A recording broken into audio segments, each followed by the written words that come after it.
So did you catch senior White House aide Stephen Miller's claims about immigration and U.S. history? Yeah, he was responding to a statement by Los Angeles Mayor Karen Bass that LA is a city that needs immigrant labor to rebuild after the wildfires, and that mass deportation raids by ICE are terrorizing immigrants and disrupting the city's rebuilding effort. Let's take a listen. If you look at photos of the Empire State Building being constructed, what you don't see there are any illegal aliens. First off, notice how he takes Bass's comments about immigrants and starts railing against illegal aliens. To him, they're all the same. Also, Miller's claiming he can tell someone's immigration status just by looking at a photo. Of course, what Miller really means is that when he looks at a photo of men building the Empire State Building, he only sees white people, because he's a white nationalist.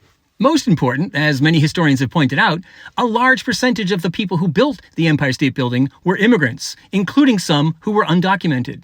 Yeah, Stephen Miller, you're so good at fascism and so bad at history. Got anything else? You look at the photos of us landing a man on the moon, you look at the NASA control room, you don't see any photos of illegal aliens. Interesting choice, Stephen.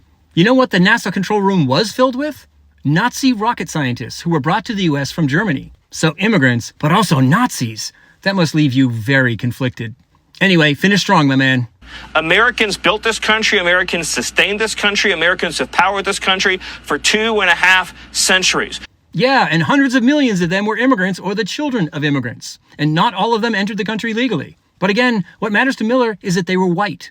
So what he's basically saying here is, white people built this country, white people sustained this country, white people have powered this country for 2.5 centuries. And he's using this false and twisted white nationalist version of U.S. history to justify the administration's brutal policies towards the most recent immigrants to the U.S., who are mostly black and brown people.